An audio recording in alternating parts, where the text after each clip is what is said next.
amor.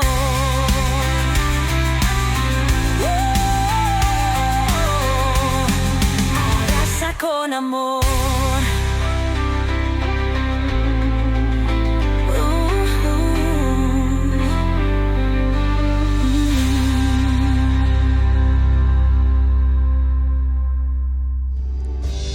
Vengo a ti, Señor, cámbiame, renuévame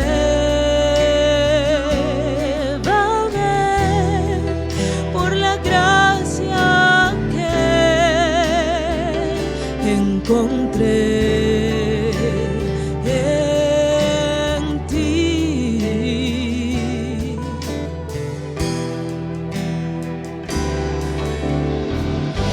Ahora sé que las debilidades que hay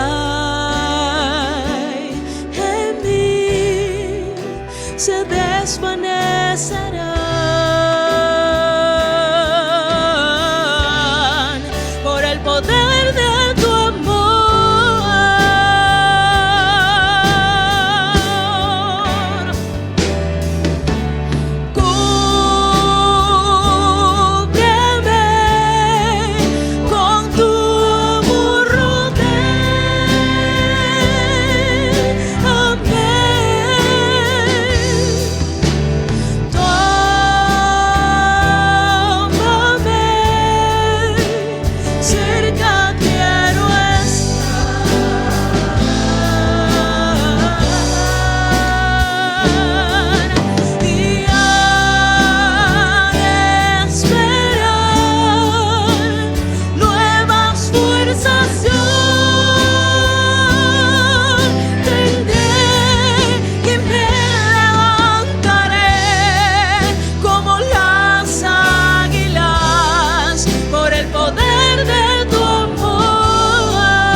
quiero comentarles para iniciar un momento de mi vida hace ya más de 20 años. En realidad lleva más de 20 años un acontecimiento que pasó en mi vida.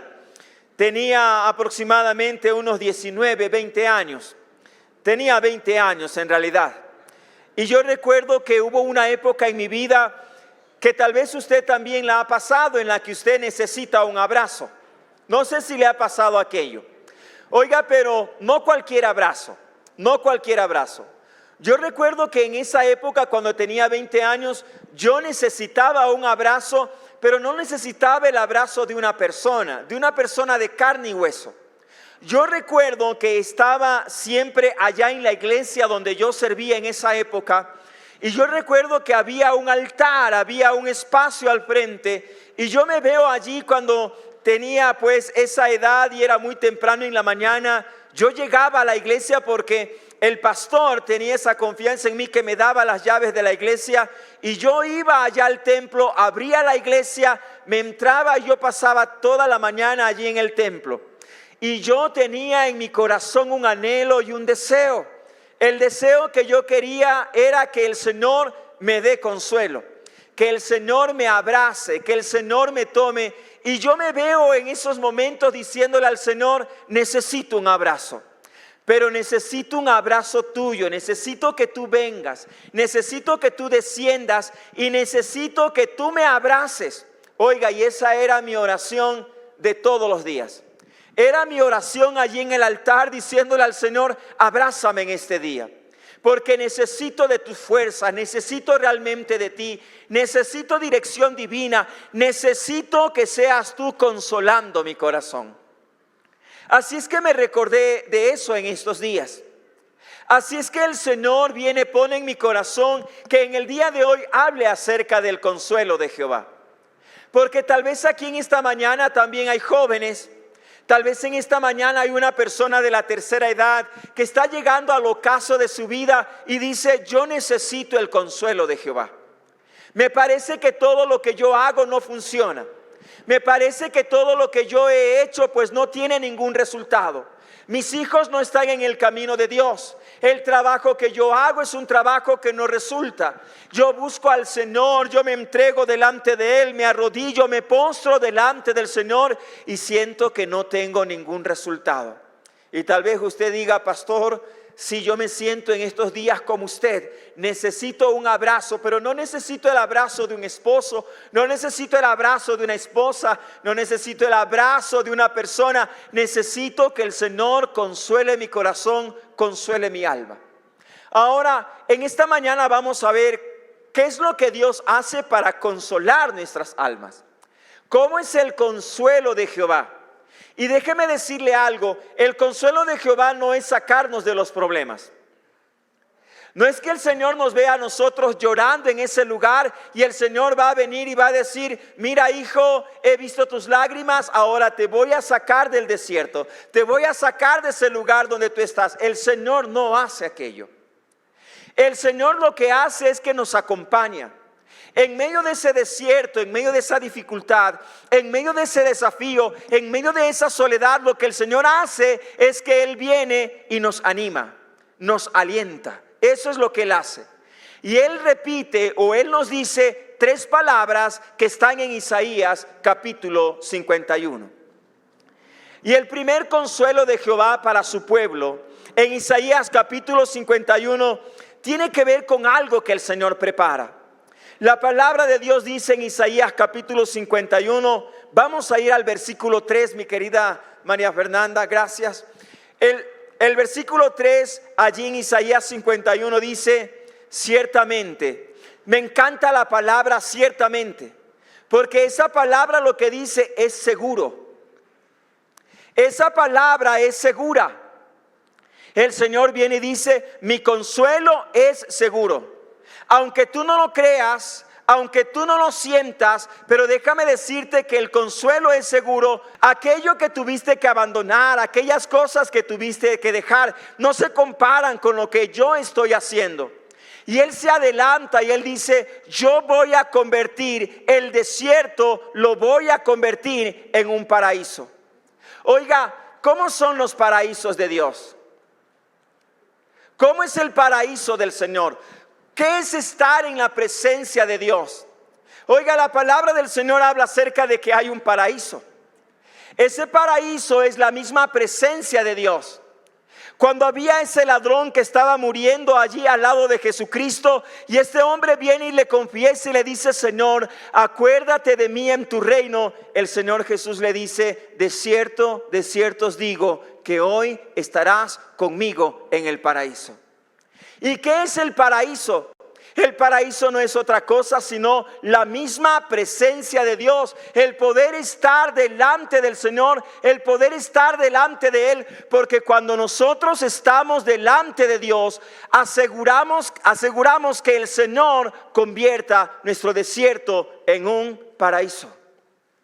Ahora, la palabra del Señor también nos dice que no solamente hace ese cambio. Cuando el Señor prepara las cosas, cuando el Señor prepara un lugar, el Señor cambia el desierto en paraíso. Y lo segundo que Él hace es que cambia la soledad en el huerto de Jehová.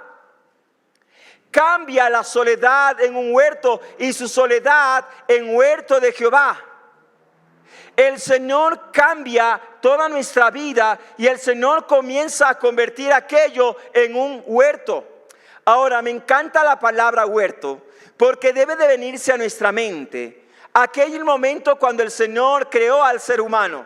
¿Dónde puso al ser humano? ¿Recuerdan? Lo puso en un huerto. Lo puso en el huerto de Edén. En ese huerto de delicias sucedía algo interesante. Lo más maravilloso de ese huerto no eran los árboles, hermanos, no eran los frutos. Lo más maravilloso en ese huerto es que el hombre podía caminar con Dios. El hombre podía caminar con el Señor. Si tú quieres que el Señor te consuele, entonces tienes que permitirle que Él cambie esa soledad y la convierta en un huerto para que tú camines con Él. Hay muchas personas que quieren tener consuelo, pero buscan alternativas para aquello. Hay personas que anhelan llenar ese vacío en el corazón porque se sienten solos. Y esas personas, la manera en cómo ellos hacen para llenar esa soledad en el corazón es a través de amistades que luego te pueden traicionar. Es a través del trabajo, entregarte más al trabajo y te cansas de tal manera que ahora ya no tienes tiempo para caminar con Dios. El Señor viene y dice: mira, yo estoy dispuesto a cambiar tu desierto y cambiarlo en un paraíso. Estoy dispuesto a caminar contigo para que esa soledad que tú tienes sea convertida en un huerto. Cuando hay una persona que recibe el consuelo de Dios, déjenme decirles que el llanto termina. Cuando hay una persona que recibe el consuelo de Dios, déjenme decirles que el lamento termina. La palabra del Señor dice que allí en ese paraíso, que allí en esa soledad, que allí en ese huerto, dice que se hallará alegría y gozo, alabanza y voces de canto. Queridos hermanos, el consuelo del Señor hace eso. Él prepara un lugar, Él prepara un sitio y tú y yo debemos de estar dispuestos a entrar en ese huerto. Imaginémonos por un momento al Señor Jesús. La mayoría del tiempo que Él pasó, la pasó predicando. Pero en las noches o en los momentos más álgidos, la palabra del Señor lo muestra siempre a Él en un huerto.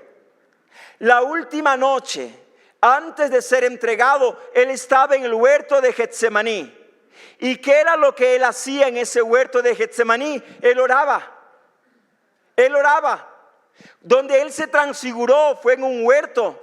Hermanos, nosotros deberíamos tener ese mismo anhelo, ese mismo deseo. Yo quiero caminar contigo, yo quiero estar en tu presencia, yo quiero que mi lamento se convierta en gozo. Y Él dice: yo ya he preparado un lugar y tienes que entrar a ese lugar, tienes que venir para encontrarte conmigo. Y el Señor empieza a cambiar. Dios prepara un lugar. Cuando Dios dice esta palabra, lo está diciendo al pueblo de Israel. Él ya sabía que el pueblo de Israel iba a ser llevado cautivo y que ellos iban a pasar por muchas peripecias. Y el Señor ya de antemano les está diciendo: ustedes van a pasar por todos esos peligros, pero recuerden, yo los voy a traer nuevamente acá, yo los voy a devolver acá, y yo ya estoy preparando ese sitio para ustedes. El sitio está preparado, pero nosotros tenemos que entrar. El sitio está preparado para su iglesia, para su pueblo, pero el pueblo del Señor tiene que prepararse y tiene que estar dispuesto a ingresar. No seamos de esas personas apáticas que vienen y dicen: no, eso no es para mí. Pero te estás consumiendo en vida, pero estás muerto en tristeza, estás muerto en desolación. Claro que sí, estás tan ocupado, y en esa ocupación en la que estás no te deja entrar en ese lugar. ¿Qué te parece si lo sueltas todo? ¿Qué te parece si tomas una decisión de hacer un cambio? ¿Qué te parece si tú comienzas a decir: en lugar de pasar en esto, voy a dedicarme ahora a esto que va a edificar mi vida? El Señor te va a consolar, pero si tú decides entrar a ese huerto. Pero no solamente eso, el Señor también promete algo más. El Señor promete que los redimidos volverán. El Señor promete que su pueblo va a regresar. El Señor dice: mis redimidos van a volver, no se van a quedar en ese lugar. Mis redimidos van a volver. Perdiste a alguien, y es alguien que está dentro de la promesa. El Señor dice en su palabra: los redimidos van a volver. Isaías 51, el versículo 10. Dice así la palabra del Señor allí en Isaías 51, 10. ¿No eres tú el que secó el mar, las aguas del gran abismo? El que transformó en camino las profundidades del mar para que pasaran los redimidos. Lo primero que aquí nos enseña este pasaje es que el Señor tiene el poder para hacer cosas extraordinarias. El Señor tiene el poder para hacer cosas extraordinarias. Ese hijo, esa hija que está dentro de la promesa del Señor, el Señor tiene el poder para abrir el mar. El Señor tiene el poder para transformar los caminos. El Señor tiene el poder para hacerlo regresar. Si es una persona a quien Él ha redimido, Él tiene el poder para hacerlo. Y dice la palabra del Señor que Él transformó en camino las profundidades del mar para que pasaran los redimidos. Y luego dice en el siguiente versículo: ciertamente volverán los redimidos de Jehová. Y quiero detenerme aquí. ¿Qué significa redención? ¿Qué significa redimir? Voy a explicarlo con un ejemplo que a una persona le pasó. Esta persona tenía una mascota, tenía un perrito. Oiga, y estamos ahora en una sociedad donde se nos está pues inculcando de que aún esas mascotas son parte de la familia. Bueno, este perrito tenía una particularidad, era parte de la familia. Y un día, esta persona viene y abre el garage, saca el auto, y ¿qué creen ustedes que pasó? El perrito se salió de la casa. El perrito abandonó la casa, el perrito se fue y anduvo deambulando por la calle. Oiga, el vacío que había dejado el perrito era enorme. Había un apego emocional por la mascota. Así es que comenzaron a informar por allí: si usted ha visto este perrito, por favor, se lo busca. ¿Saben qué dio resultado el anuncio? Hubo una persona que lo llamó, y cuando lo llaman al dueño del perrito, le dicen: suyo es un perrito, y le da todas las características, y él dice que sí, él quería que se lo devuelva. Pero este señor que tenía este perrito tomó una actitud que ustedes ya se la están imaginando. Él viene y le dice: ¿quiere usted a su perrito? Usted tiene que volverlo a comprar. Si usted quiere su perrito, yo sé que es suyo, yo sé que usted lo cuidó, yo sé que usted lo alimentó, yo sé todo eso, yo sé que es suyo, pero si usted lo quiere, tiene que volverlo a comprar. Así es que él tuvo que comprar 2 veces a su perro, porque le hacía falta, y el perrito regresó a casa. Sé que es un ejemplo muy vano, muy sencillo tal vez, pero ilustra muy bien lo que significa, hermanos, redención. Porque la palabra redimido o la palabra redimir significa volver a comprar. La palabra redimido significa volver a comprar, ser comprado nuevamente, ser rescatado, ser rescatado. Así es que la palabra del Señor dice que nosotros somos redimidos por la sangre de Cristo. Al igual que esa mascota se perdió, el mundo, usted y yo también nos perdimos. Nos perdimos, anduvimos por el mundo, sufrimos un montón de cosas y el Señor envió a su Hijo unigénito, a Jesucristo, a morir por nosotros para que nosotros alcancemos la redención. Siendo de Dios, porque Él nos creó, Él nos vuelve a comprar a través del sacrificio de Cristo. Y la palabra del Señor dice, ciertamente volverán los redimidos de Jehová, volverán a Sión, volverán a Jerusalén, volverán a mi presencia. ¿Y cómo lo van a hacer? Cantando. Y gozo perpetuo habrá sobre sus cabezas. Tendrán gozo y alegría, y el dolor y el gemido huirán. Queridos y amados, ¿está usted llorando? ¿Usted está gimiendo por sus pecados? El Señor viene y le da palabra de consuelo. Y el Señor viene y dice, recuerda, mis redimidos volverán. Separado de mí nada puedes hacer. Tienes que estar delante de mi presencia. ¿Quieres recibir consuelo? Entonces esta palabra es para ti y se va a cumplir en tu vida. Y lo que tienes que hacer es regresar. Toma la decisión de regresar a Dios, porque no vas a encontrar consuelo en otro lado.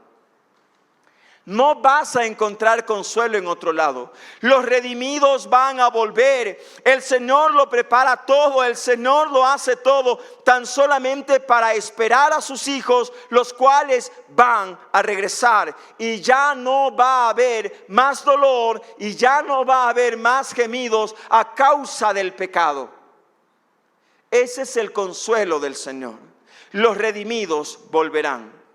Pero hay una parte más que el Señor nos dice en esta mañana, hablando del consuelo de Jehová, que todo va a ser diferente. El tercer punto de esta meditación es eso. Todo va a ser diferente, todo va a ser distinto. El Señor va a cambiar y el Señor lo va a hacer todo distinto. Aunque usted ahora no lo vea, aunque usted ahora no lo crea, aunque usted diga, eso no se va a cumplir, déjenme decirles que la palabra del Señor es verdad. Todo va a ser diferente. El Señor hace un nuevo lugar, prepara un nuevo lugar. El Señor viene y da la promesa, los redimidos volverán. Y en tercer lugar, el Señor viene y dice, todo va a ser diferente. Si tú regresas a Dios, Él te va a consolar y todo va a ser diferente. No va a ser como en el pasado. La palabra del Señor dice así. La palabra de Dios dice, la esterilidad se acabará. Cuando el Señor consuela, no pone Él una curita. No te dice, ya mijito, no ha pasado nada, no te preocupes. No. El Señor lo cambia todo, hace que las cosas sean diferentes. Todo va a cambiar. Miren, la palabra del Señor dice, regocíjate, oh estéril. Sí, aquella persona que dice, nada de lo que hago me funciona. Aquella persona que viene y dice, soy estéril, todo lo que yo hago no funciona, todo lo que yo hago se viene abajo, busco trabajo y no lo encuentro. Anhelo días mejores para mi vida y no las tengo. Pero si tú regresas a Dios y si tú te dejas consolar por Él, Él viene y dice, la esterilidad se va a acabar para los que creen. Regocíjate, oh estéril, la que no daba a luz. La que no daba a luz, levanta canción y da voces de júbilo. Por adelantado comienza a dar gracias. Por adelantado empieza a decir: el Señor lo va a hacer. Por adelantado empieza a regocijarte delante de Él. Da voces de júbilo. La que nunca estuvo de parto. De aquella que dijeron, de aquel que dijeron no lo va a poder lograr. De aquella persona que dijeron esa persona va a morir en el desierto. De aquella persona que dijeron no lo vas a lograr. El Señor viene y dice: la esterilidad se acabará. La esterilidad se acabará. Porque más son los hijos de la desamparada que los de la casada, ha dicho Jehová. Así es que necesitamos comenzar nosotros a creerle al Señor y creer que el Señor va a hacer que todas las cosas sean diferentes. No te va a suceder lo mismo del pasado. El Señor tiene la capacidad para poder hacerlo distinto. Cuando tú siembres, siembra con gozo. Cuando tú te levantes, levántate con gozo. Cuando empieces algo nuevo, empiézalo a hacer con gratitud al Señor. La esterilidad se acabará. En segundo lugar, en esta parte en la que todo será diferente, el Señor viene y dice: la estrechez será cambiada por amplitud.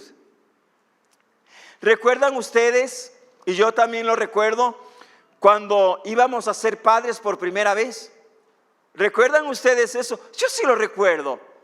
Y tal vez usted hizo lo mismo que voy a decir a continuación. Usted le puso nombre. Usted le puso nombre antes de que ya esté con usted, ya tenía un nombre. Usted comenzó a preparar su casa. Usted comenzó a ensanchar su casa. Tenía usted un cuarto por allí y era un cuarto que estaba lleno de cosas y usted dijo: este cuarto va a ser para mi bebé. Y usted comenzó a limpiar, usted comenzó a quitar, usted empezó a prepararlo todo, empezó a pintar, empezó a comprar cunas, empezó a comprar coches. Oiga, yo sí recuerdo eso. Bueno, aquí no me dejaron comprar coche.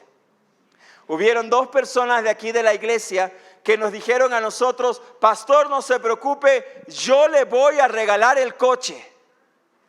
¡Qué hermoso! Gracias al Señor. ¿Por qué estoy diciendo esto? Porque la palabra del Señor dice: la estrechez será cambiada por amplitud. Y cuando hay una persona que espera algo nuevo, cuando hay una persona que está embarazada de las promesas de Dios y de la esperanza de Jehová, es una persona que hace esto: ensancha el sitio de tu tienda. Y las cortinas de tus habitaciones sean extendidas. No seas escasa, alarga tus cuerdas y refuerza tus estacas. Empieza a prepararte para la lluvia, empieza a prepararte para la bendición que vendrá. Empieza a caminar, empieza a levantarte, empieza a secar tus lágrimas, empieza nuevamente a caminar y a levantarte y vuelve una vez más a creer en el Señor, porque el Señor viene y dice: la escasez se va a terminar. La escasez se termina. La estrechez se va a terminar. Yo la voy a cambiar por amplitud. Y yo sé que tú ya has visto esos milagros, solamente que no te has dado cuenta. ¿Te acuerdas cuando preparaste comida para 2? Y de pronto llega alguien a tu casa y tú dices esta frase: donde comen 2, comen 3. ¿No te has dado cuenta que a veces tienes una mesa pequeñita para 4? Y te has dado cuenta que a veces esa mesa para 4 se convierte en una mesa para 12, para 8. Y en ese momento a ti no te importa si tienes pavo, si tienes un lechón o si simplemente tienes un pan nada más. Lo que pasa es que no te has dado cuenta que el Señor ha cambiado tu estrechez y la ha cambiado en amplitud. Tienes un corazón generoso, tienes un corazón grande, tienes un corazón para dar, tienes un corazón para amar. Pero es el momento en el que tú tienes que dejarte de consolar por el Señor. Es un tiempo que tienes que aprender a olvidar. Es un tiempo en el que tienes que aprender a soltar. A soltar. Porque déjame decirte que cuando nosotros agarramos el enojo y la ira, los únicos que se afectan somos nosotros. La otra persona no. La otra persona no. El Señor dice, mira, yo te estoy preparando un lugar donde yo voy a convertir tu desierto, lo voy a convertir en un paraíso, esa soledad la voy a convertir en un huerto, pero tú tienes que entrar, tú tienes que venir. Los redimidos van a volver, aquellos que han sido salvos por el Señor van a regresar y tienes que estar preparado, tienes que estar preparada, porque déjame decirte que va a ser diferente. No va a ser igual. Has buscado al Señor, lo buscas, te entregas delante de Él. Es imposible que sea igual. No va a ser igual. La estrechez será cambiada por amplitud. Empieza a preparar, empieza a hacerlo, empieza a sembrar con gozo para que coseches con regocijo. Pero hay una tercera cosa que el Señor hace en esta parte. Si tú eres uno de aquellos que cometiste muchos errores cuando eras un joven, si tú eres de aquellas personas que eres un joven y has cometido un error la semana anterior, la semana pasada, si tú eres una persona así, este texto te cae bien. La palabra del Señor dice, la confusión y la vergüenza serán olvidadas. Si tú eres uno de aquellos que cuando eras joven te decía, qué loca que eres, o qué loco que eras. Si tú eres uno de aquellos que ha cometido demasiados errores, mira, la palabra del Señor dice, no temas, pues no serás confundida. La palabra del Señor dice, y no te avergüences, porque no serás afrentada. Ya no tienes por qué avergonzarte. Ya nadie se va a levantar y va a decirte, esto es por tu culpa, esto es por lo que tú hiciste, esto es por lo que pasó, esto es por el error. La palabra del Señor dice, mira, la confusión y la vergüenza serán olvidadas. Tal vez te acuerdes de la cicatriz, pero ahora la vas a ver con unos ojos distintos. Esa cicatriz solamente te va a recordar de dónde el Señor te sacó y a dónde el Señor ahora te tiene. No te avergüences, porque no serás afrentada, sino que te olvidarás de la vergüenza de tu juventud y de la afrenta de tu viudez. No tendrás más memoria. Así es que, mi querido hermano, es el tiempo de acabar con la culpa.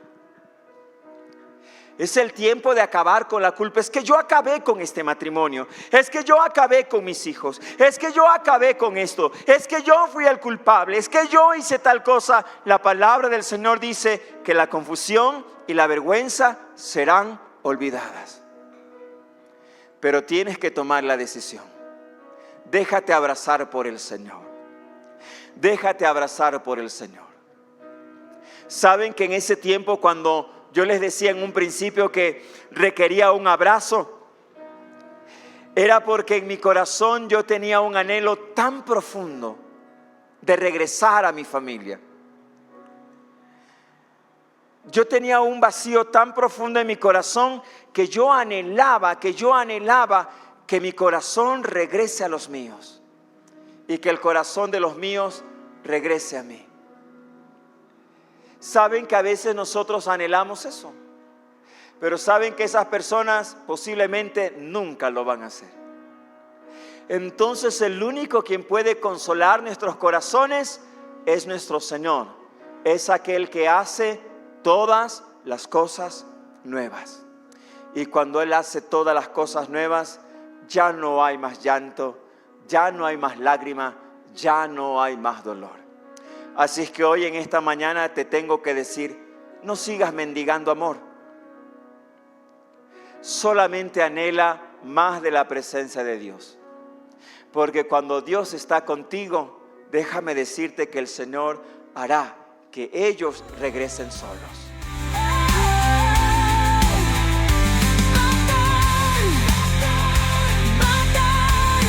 Abraza con amor.